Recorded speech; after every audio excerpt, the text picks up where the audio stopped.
First நோன்பை வரவேற்கக்கூடிய இப்போ ஷாபான் மாதத்தில் இருக்கும், ரம்லான் மாதத்தை இப்போ நம்ம நோன்பை வரவேற்க போகிறோம். வரவேற்கிறதுக்கு நம்மக்கிட்ட ஒரு 3 குணங்கள் இருக்கணும். அந்த 3 குணங்கள் ஃபஸ்ட்டு இருக்கா அப்படின்னு சொல்லிட்டு நம்ம பார்த்துக்கணும்.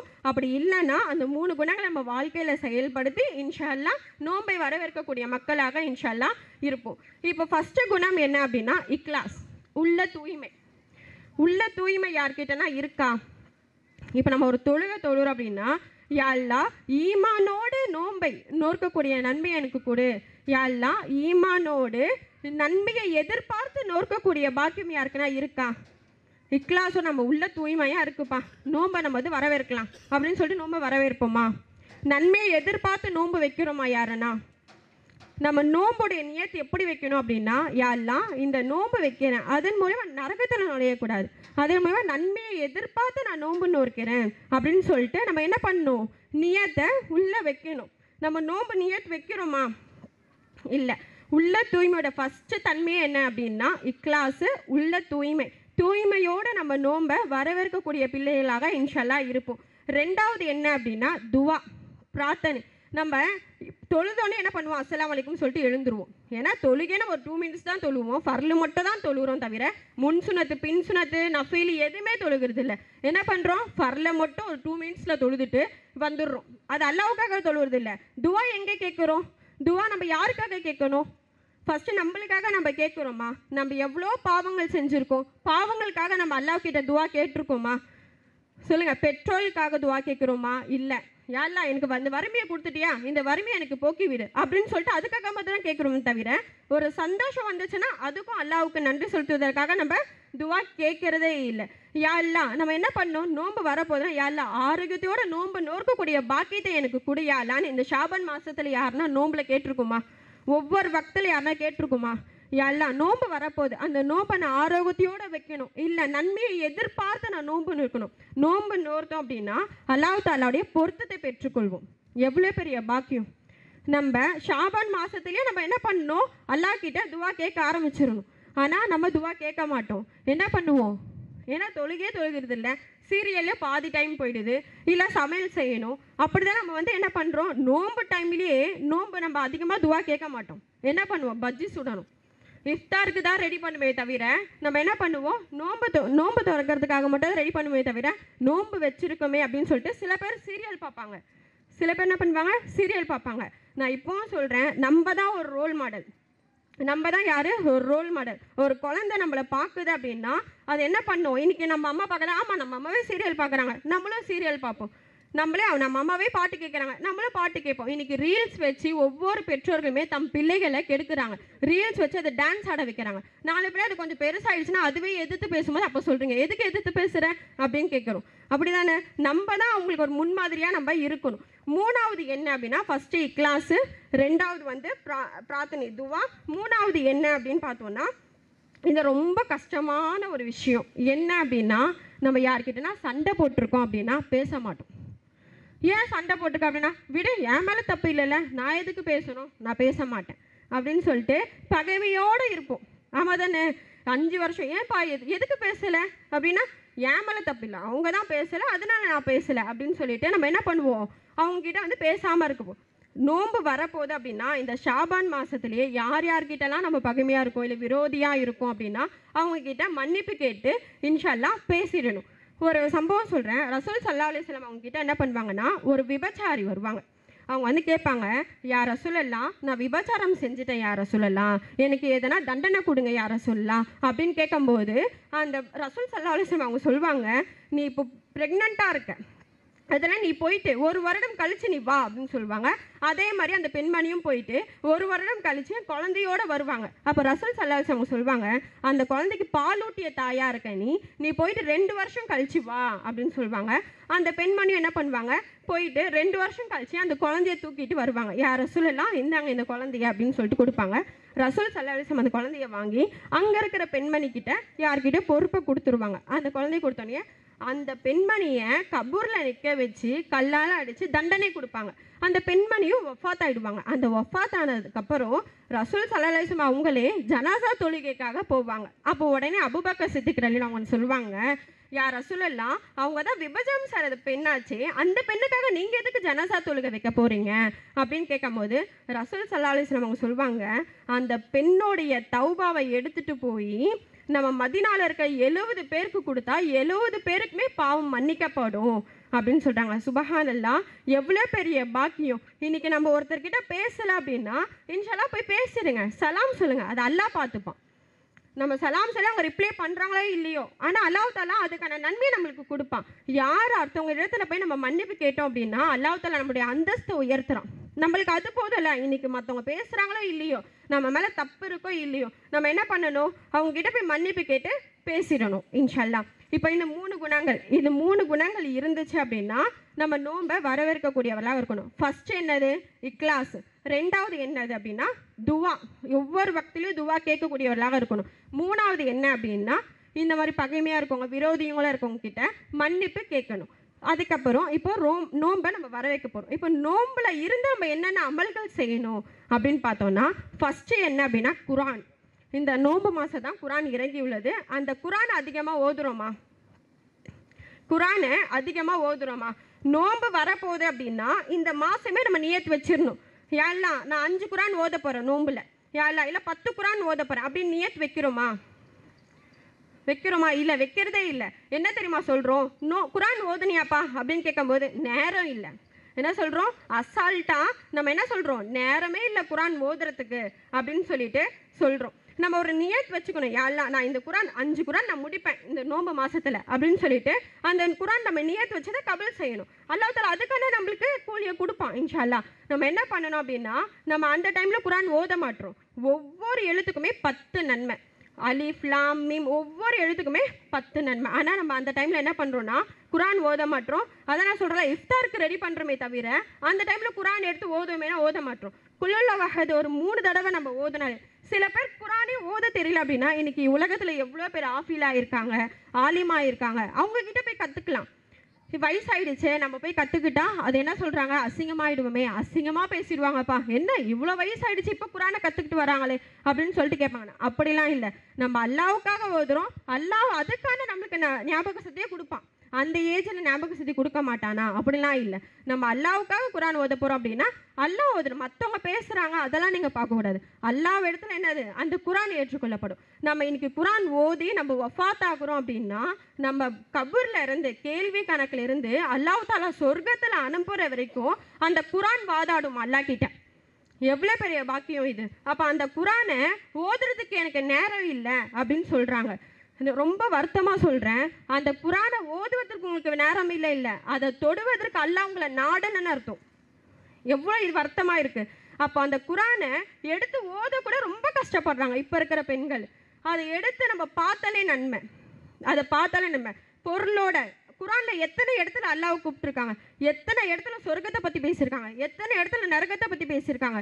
குரானை ஓதுறோம் அப்படின்னா ஆமாம் நான் குரான் ஓதுறேன்ப்பா அப்படின்னு சொல்லிட்டு மக்கள் இடத்துல பெருமைக்காக என்ன பண்ணுறோம், குரான் நான் ஓதுறேன் அப்படின்னு சொல்லிட்டு பெருமைக்காக மக்கள் இடத்துல பேசிக்கிறோம். ஆனால் அல்லாஹ் இடத்துல அந்த நன்மையை குறைக்கிறோம். இன்றைக்கி மக்கள் இடத்துல பெருமை அடித்து பேசுகிறோமே தவிர அல்லாஹ் இடத்துல அந்த நன்மையை என்ன பண்ணுறோம், குறைச்சிட்டு இருக்கோம். குரான் ஓத தெரியலனாலும் அந்த குரானை பார்த்தா நன்மை. மற்றவங்க குரான் ஓதுறாங்களா, அந்த குரானை கேட்குறதும் ஒரு நன்மை தான். ஆனால் குரான் நம்ம அந்த டைமில் எதுவுமே ஓத மாற்றோமே தவிர மற்ற செயல்கள் எல்லாத்தையும் நம்ம செய்கிறோம். இப்போது நம்ம நோன்பு வச்சுட்டு சரியாக பேர் என்ன பண்ணுறாங்கன்னா ட்ரெஸ் எடுக்க போகிறாங்க. ட்ரெஸ் எடுக்கணும், ஏன்னா இப்போ என்ன ட்ரெண்டிங்கில் இருக்குது, இப்போ என்ன மாடலில் இருக்குது ட்ரெஸ்ஸு, அதுதான் நம்ம எடுக்கணும் அப்படின்னு சொல்லிட்டு முன்னாடியே பிளான் போட்டுடுறாங்க. ஷாபான்லேயே என்ன பண்ணுறாங்க, இப்போ என்ன ட்ரெண்டிங் இருக்குது ரம்லானுக்கு, அப்போ அந்த ட்ரெஸ்ஸை போய் எடுத்துடலாம் அப்படி தான் இருக்காங்க தவிர நியத் வைக்கிறது இல்லை யாருமே.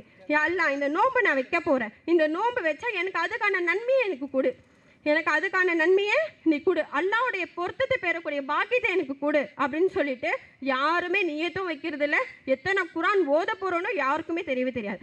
சில பேர் குரான் ஓத தெரியல அப்படின்னா அதை அசிங்கப்படாதீங்க, தெரிஞ்சவங்க கிட்ட போய் கற்றுக்கோங்க. அது நம்மளுக்கு இங்கே தெரிஞ்சவங்க இங்கே அசிங்கமாக பேசுவாங்க, எந்த வேணால் பேசிட்டு போட்டோம். அல்லாஹ் இடத்துல என்னது, அல்லாஹ் நீ கபூரில் இருந்து அல்லாஹ் சொர்க்கத்தில் நுழையிற வரைக்கும் அல்லாஹ் கிட்ட வாதாடுமா. அல்லாஹ்கிட்ட வாதாடுமா, அந்த குரான் வாதாடும். இன்னைக்கு நீ மக்கள் கிட்ட பேசினா மக்கள் வந்து வாதாட போறாங்களா? எல்லாருமே அவங்க நப்சுன்னு தான் அவங்க தேட ஆரம்பிச்சிருவாங்க. அவங்க என்ன அமல் செஞ்சாங்களோ அதுக்கான கூலி அவங்க தேட ஆரம்பிச்சிருவாங்க. தவிர உனக்காக வாதாட போறது என்னது? குரான் மட்டும்தான். ரெண்டாவது குணம் என்ன அப்படின்னா தௌபா, பாவ மன்னிப்பு கேட்கறது. நம்ம எதனா ஒரு தப்பு செஞ்சுட்டோம் அப்படின்னா பாவ மன்னிப்பே கேட்க மாட்டோம். ஏன்? பெற்றோர்கள் இடத்துலயே நம்ம பெற்றோர் பேசுறாங்களா, எதிர்த்து பேசுமே தவிர பாவ மன்னிப்பு கேட்க மாட்டோம். ஏன்னா நம்ம ஃபர்ஸ்ட் ஒழுங்கா இருந்தா தானே. இன்னைக்கு ஒரு குழந்தை எதிர்த்து பேசுதுன்னா அதுக்கு யார் காரணம்? தன்னோட பெற்றோர்கள் தான். அந்த பெற்றோர்கள் என்ன பண்றாங்கன்னா தன் குழந்தைங்க முன்னாடியே அவங்க சண்டை போட்டுக்கிறாங்க. ஓ, நம்மளும் இப்படி தான் சண்டை போடணும் போல அப்படின்னு சொல்லிட்டு அந்த குழந்தை என்ன பண்ணுது, அந்த பாயிண்ட் போது அதை எடுத்துக்குது. இப்போ தன்னுடைய பெற்றோர்களை நம்ம என்னைக்கு நல்லா ஞாபகம் வச்சுக்கோங்க, தன்னுடைய பெற்றோர்களை நம்ம பேசுறோம் அப்படின்னா நாளை பின்னால் உன் பிள்ளைங்க உங்களை பேசுவாங்க. அதோட வழி அல்லாஹ் கண்டிப்பா உணர்த்து வைப்பான். பாவ மன்னிப்பு நம்ம எங்கன்னா கேட்குறோமா? கேட்கறதே இல்லை, அப்படிதானே? தஹபி ரஹமத்துல்லாஹி அவங்க என்ன பண்ணுவாங்க அப்படின்னா, அவங்க வந்து இமாம் ஜஹபி அவங்க என்ன பண்ணுவாங்க, கண்ணால் பார்த்த ஒரு செய்தியை கிதாபில் கிபாயி அப்படின்னு சொல்லிட்டு ஒரு புத்தகத்தில் அவங்க எழுதுவாங்க. எழுதும்போது ஒரு மனிதர், அவர் எப்படிப்பட்டவர் அப்படின்னா, ஒரு சந்தைக்கு போயிருப்பாங்க. அந்த சந்தையில் எல்லாரும் என்னைய பாருங்க, எல்லாரும் என்னைய பாருங்க, யாருக்கும் யாரும் தீங்கு இழுக்காதீர்கள், யாருக்கும் தீங்கு செய்யாதீர்கள், யாருடைய உரிமையும் பறித்து கொள்ளாதீர்கள் அப்படின்னு சொல்லிட்டு ஒரு பலகீனமான ஒரு சவுண்டு அப்படி வருது. எல்லாரும் அந்த மார்க்கெட்டில் இருக்கவங்க எல்லாருமே அவங்கள பார்க்குறாங்க. என்ன இவர் அப்படின் போது அவர் எப்படி இருக்கார் அப்படின்னா, கை வெட்டப்பட்டு கையிலேருந்து ரத்தம் அப்படியே ஊற்றுது, புண்ணு சீரமாக அப்படியே இருக்குது, பார்க்கவே கொடூரமாக இருக்குது. அந்த மாதிரி பார்த்துட்டு இருக்காங்க. அப்போ அவங்க இமாம் சஹபி என்ன பண்ணுறாங்க அப்படின்னா, அந்த மனிதரை பார்த்துட்டு, என்ன நீங்கள் இந்த கோலத்தில் வந்திருக்கீங்க, ஹாஸ்பிட்டலுக்கு போக வேண்டியதானே அப்படின்னு சொன்னால், அந்த மனிதர் சொன்னார், ஹாஸ்பிட்டலுக்கு போனால் கூட இது சரியாகாது அப்படின்னு சொன்னார். ஏன் சரியாகாது? ஹாஸ்பிட்டலுக்கு போனால் சரியாகாது, இப்போ ரத்தத்தோடு நிற்கிறீங்களே, உங்களை பார்க்க எனக்கு ஒரு மாதிரி இருக்குது, அருவருப்பாக இருக்குது அப்படின்னு சொல்லும் போது அந்த மனிதர் சொல்வார், ஒரு நாள் நான் என்ன பண்ணேன் அப்படின்னா, தூங்கிட்டேன், ஈவினிங் டைமில் எழுந்தேன். அப்போ என் மனைவி சொன்னாங்க, சாப்பிட்றதுக்கு எதுவுமே இல்லை, நீங்கள் போய் எதனா வாங்கிட்டு வாங்க அப்படின்னு சொல்கிறாங்க. அவங்க என்ன பண்ணுறாங்க, கடற்கரையாக போகிறாங்க. அப்போ அந்த டைமில் மீன் விற்பாங்களா? ஈவினிங் டைமில் விற்க மாட்டாங்க. காலையிலேயே அது மீனை பிடிச்சி அது என்ன பண்ணுவாங்க, வியாபாரம் செஞ்சுருவாங்க. இவங்க ஈவினிங் டைமில் போகிறாங்க, எதனா கிடைக்குமா அப்படின்னு சொல்லிட்டு. ஒரே ஒரு மனிதர் ரொம்ப ஒல்லியாக அவர் என்ன பண்ணுறாரு அப்படின்னா, தன்னுடைய கையில் ஒரே ஒரு மீனை மட்டும் எடுத்துகிட்டு வரார். எடுத்துகிட்டு வராரு. அதை பார்த்தோன்னே இவர் என்ன பண்ணுறாரு, அந்த மீன் எனக்கு கொடு அப்படின்னு சொல்கிறாரு. அந்த ஒல்லியாருக்கு அவர் சொல்கிறாரு, எங்கள் வீட்டில் இந்த மீன் எடுத்துகிட்டு போனால் தான் சமைச்சு சாப்பிட முடியும், என் பிள்ளைகளுக்கும் பசி ஆறும், நான் அந்த மீன் எடுத்துகிட்டு போகலன்னா இன்றைக்கி சாப்பாடே இல்லாமல் தான் தூங்குவாங்க பிள்ளைங்க அப்படின்னு சொல்லும்போது, தன்னுடைய ஏழாமைய ஸ்டோரியை சொல்லியும் அந்த மனிதர் ஒரே ஒரு அடி அடிக்கிறார். ஏன்னா அவர் தான் பலகீனமான மனிதர்ல, பார்க்கவே பயில்வான் மாதிரி இருப்பார், பார்த்தோன்னே பயமாக இருக்கும். அப்படி இருக்கார், ஒரே ஒரு அடி அடிக்கிறாரு. அந்த மனிதர் என்ன பண்ணுறாரு, சுருண்டு அப்படி கீழே விழுந்துறார். அந்த மீனை தன்னுடைய களிமா விரல்ல சுருட்டி எடுத்துகிட்டு போகிறார். அவர் வீட்டுக்கு எடுத்துகிட்டு போய் சமைச்சு சாப்பிட்டுறார். சாப்பிட்ட உடனே அவருக்கு களிமா விரல் வலிக்க ஆரம்பிக்குது. அவர் அந்த வலியை என்ன பண்ணுறாரு அப்படின்னா, ஹாஸ்பிட்டலுக்கு போகிறாரு. இந்த மாதிரி வலிக்குது விரல் அப்படின்னு சொல்கிறாரு. அதுக்கான மருந்து கொடுக்குறாங்க. திரும்ப கொஞ்ச நாள் போகிறாங்க, அந்த விரலை வெட்டி எடுக்கணும்னு சொல்லிடுறாங்க டாக்டர். விரலை வெட்டி எடுக்கிறாங்க. அதுக்கப்புறம் கை இது வெட்டி எடுக்க சொல்கிறாங்க. பாதி, கால்வாசி, அரைவாசி அப்படின்னு சொல்லிட்டு ஒரு கையை வெட்டி எடுக்க சொல்லிட்டாங்க. இவர் என்ன பண்ணுறாரு, அப்படி என்ன பண்ணிட்டோம், நம்ம என்ன சாப்பிட்டோம், இப்படி ஒரு வலி வந்துருச்சு அப்படின்னு சொல்லிட்டு அவர் யோசிச்சுட்டு அதே கடற்கரைக்கு வராரு. தன்னுடைய நண்பர் எதிரில் வராரு.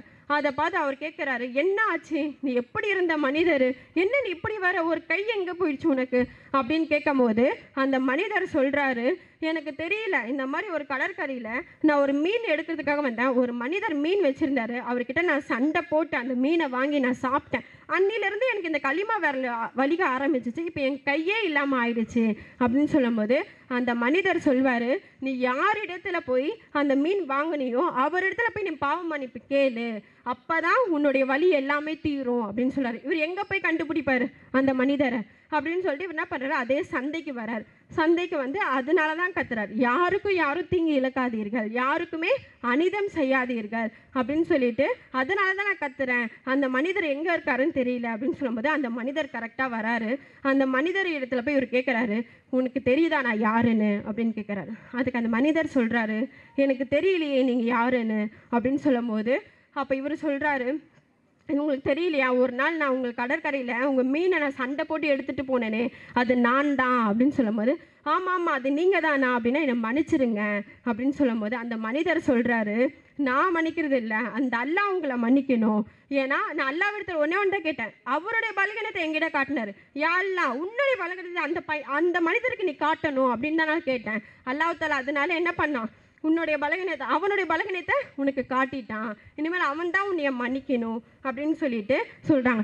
அப்படின்னும் போது நம்ம பாவ மன்னிப்பு நம்ம கேட்குறோமா? எந்த வக்தெல்லாம் யா அல்லாஹ் நான் பாவம் செஞ்சிட்டேன் என்னை மன்னிச்சிட்டு யா அல்லாஹ் அப்படின்னு சொல்லிட்டு நம்ம கேட்குறோமா? கேட்கறது இல்லை. ஏன்னா மனிதர்கிட்டே நம்ம கேட்க மாட்டோமே, நம்மளுக்கு தான் கௌரவம் குறைஞ்சிருது. கேட்டோன்னா நம்ம தான் தப்பே செய்யலையே, நம்ம எதுக்கு கேட்கணும்? அப்போ எப்படி அல்லாஹ்கிட்ட கேட்பீங்க நீங்கள் பாவ மன்னிப்பு? யார் அல்லாஹ்விடத்தில் பாவ மன்னிப்பு கேட்குறாங்க அப்படின்னா அல்லாஹ் தஆலா அந்த பாவ மன்னிப்பை மன்னிக்கக்கூடியவனாக இருக்கான்.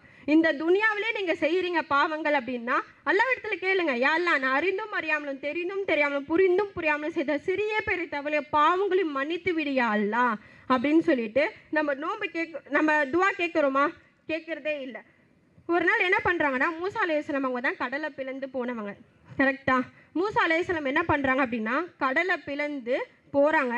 போயிட்டு என்ன பண்ணுறாங்கன்னா அந்த கூட்டத்தாருக்கு ரொம்ப தாகமாக இருக்குது. அப்போ சொல்கிறாங்க, மூசா அவர்களே அல்லாஹ்விடத்தில் கேட்டு கொஞ்சம் தண்ணி எங்களுக்கு வாங்கித்தாங்க அப்படின்னு கேட்குறாங்க. மூசா அலைஹிஸ்ஸலாம் என்ன பண்ணுறாங்க, அல்லாஹ்கிட்ட போகிறாங்க. அல்லாஹ் என் கூட்டத்தாருக்கு ரொம்ப தண்ணி தாகமாக இருக்கான், கொஞ்சம் தண்ணி குடியா அல்லாஹ் அப்படின்னு கேட்கும்போது அல்லாஹ் சொல்கிறானா, மூசா அவர்களே உன் கூட்டத்தில் ஒரு பாவி இருக்கான், அந்த பாவி என்கிட்ட மன்னிப்பு கேட்டான் அப்படின்னா நான் உனக்கு தண்ணி கொடுக்குறேன் அப்படின்னு சொல்கிறாங்க. மூசா அலைஹிஸ்ஸலாம் என்ன பண்ணுறாங்க அப்படின்னா கூட்டத்துக்கிட்ட வராங்க. நம்ம கூட்டத்தில் யாரோ ஒரு பாவி இருக்காங்களாம், அந்த பாவி பாவ மன்னிப்பு கேட்டான் அப்படின்னா அல்லாஹ் தஆலா அதை மன்னிச்சு தண்ணி கொடுக்குறானா அப்படின்னு சொல்லும்போது உடனே அந்த பாவி என்ன பண்ணுவார்னா திரையை போட்டு அழுது அல்லாஹ்கிட்ட மன்னிப்பு கேட்டு வரான். உடனே மழை பொழியுமா. மூசா அலைஹிஸ்ஸலாமுக்கு என்னன்னே தெரியாதா, நம்ம கேட்டோமே இன்னும் மழை இவ்வளோ பொழியுதே அப்படின்னு சொல்லிட்டு அல்லாஹ்கிட்ட போவாங்களாம். யா அல்லாஹ் நான் தான் மூசா அலைஹிஸ்ஸலாம் கிட்ட சொன்னேனே, மூசா அலைஹிஸ்ஸலாம் கிட்ட நீங்கள் சொன்னீங்களே, யா அல்லாஹ் என்கிட்ட சொன்னீங்க என் கூட்டத்தாரில் ஏதோ ஒரு பாவி இருக்காங்க அப்படின்னு சொல்லிட்டு நான் போய் சொன்னேன். அந்த பாவி யார் சொல்லலாம், அதுக்குள்ளே நீங்கள் மழையை பொழிஞ்சிட்டிங்களே யா அல்லாஹ் அப்படின்னு கேட்கும்போது அல்லாஹ் சொல்வானா, உன் கூட்டத்தில் ஒரு மனிதர் இருந்தார், அவர் என்கிட்ட பாவ மன்னிப்பு கேட்டாருப்பா, அதனால தான் நான் மலையை பொழிஞ்சேன் அப்படின்னு சொல்லுவாங்க. அப்போ மூசா அலைஹிஸ்ஸலாம் கேட்பாங்களா, யார் அந்த பாவி சொல்லுங்க, அவன் பேரை சொல்லுங்க அப்படின்னு. அல்லாஹ் தஆலா அழகாக சொல்வானா, அவன் பாவம் செய்யும் போதே அவன் பேரை நான் சொல்லலை, அவன் என்கிட்ட பாவ மன்னிப்பு கேட்டுட்டான், நான் எப்படி நான் அவனோட பேரை சொல்லுவேன் அப்படின்னு சொல்லிட்டு சொல்வானா. இன்னும் என்னன்னா மூணாவது குணம் என்ன அப்படின்னு பார்த்தோன்னா, ஃபஸ்ட்டு குணம் என்ன பார்த்தோம், குரான் ஓதணும். எப்போ ஓதணும், நோன்பு டைமில் அதிகமாக குரான் ஓதணும். அப்போ முன்னாடி ஷாபான் மாதத்துல நம்ம நியத் வச்சிடணும். ரெண்டாவது என்ன அப்படின்னா தௌபா, பாவ மன்னிப்பு கேட்கணும். மூணாவது என்ன அப்படின்னா ஃபர்லுக்கு அப்புறம் ஃபஜர் தொழுறோம்ல, ஃபஜர் தொழுதுக்கு அப்புறம் அப்படியே உட்காந்து நல்ல நல்ல அமல்களை செய்யணும். அமல்களை செஞ்சதுக்கப்புறம் சூரியன் உதயமாகுதுல்ல, உதயமானது ஒரு 5 மினிட்ஸ்க்கு அப்புறம் என்ன பண்ணணும் அப்படின்னா 2 ரக்காத் நஃபில் 2 ரக்காத்து அல்லாஹ்வுக்காக தொழுகணும். தொழுதோம் அப்படின்னா நம்மளுக்கு ஹஜ்ஜு உம்ரா செஞ்ச நன்மை. இப்போ ஹஜ்ஜுக்கே நம்ம 6 லட்சம் வைக்கணும், உம்ராக்கு 1 லட்சம் வைக்கணும். அப்படின்னும் போது உட்கார்ந்து எடுத்துட்டு அல்லாஹ் தஆலா என்ன சொல்கிறான், 2 ரக்காத் நீ தொழுத அப்படின்னா உனக்கு ஹஜ்ஜு உம்ரா செஞ்ச நன்மை. சும்மா நம்ம இதுக்கு நம்ம தொழுதுட்டு போயிடக்கூடாது, அல்லாஹ் நம்மளை பார்க்குறான் அப்படின்னு சொல்லி தக்வாவோட இக்லாஸோட நம்ம தொழுதால் மட்டும்தான் அதோட நன்மை அல்லாஹ் தஆலா நம்மளுக்கு கொடுப்பான். இந்த நோம்பில் நம்ம ஃபாலோ பண்ண ஆரம்பிச்சிட்டோம் 30 நாள் அப்படின்னா தொடர்ந்து நம்மளுக்கு அதுவே ஆட்டோமேட்டிக்காக வந்துடும், செயல்பாட்டில் வந்துடும். இப்போ நம்ம தொழுறோம் அப்படின்னா ஃபஜர் தொழுதுட்டு அமல்களை செய்யணும். அந்த டைமில் போய் சாமா கழுவிடலாம், ஏன்னா தொழுது முடிச்சோம் தூங்கிடலாம் அப்படின்னு சொல்லிட்டு இல்லை. நோன்பு டைமில் என்ன பண்ணணும், ஃபஜர் தொழுதுக்கப்புறம் கொஞ்ச நேரம் உட்காந்து அமல்கள் குரான் ஓதலாம், திக்ரு ஓதலாம், ஏதோ ஒன்று ஓதிட்டு அதுக்கப்புறம் என்ன பண்ணணும், 2 ரக்காத் நஃபில் தொழுதோம் அப்படின்னா ஹஜ் உம்ரா செஞ்ச நன்மை. இப்போது நோன்பை வரவேற்கிறதுக்கும் 3 குணங்கள், நோன்பை நம்ம அடைஞ்சிட்டோம் இன்ஷா அல்லாஹ் அப்படின்னா அப்போ 3 குணங்கள். இன்ஷா அல்லாஹ் கேட்டதன்படி அமல் செய்ய வல்ல ரஹ்மான் நம்ம அனைவர்களுக்கும் தௌஃபீக் செய்வானாக. ஆமீன். வாஹிர தவான வல்ஹம்துலில்லாஹி ரப்பில் ஆலமீன். அஸ்ஸலாமு அலைக்கும் வரஹ்மத்துல்லாஹி தஆலா வபரகாத்துஹு.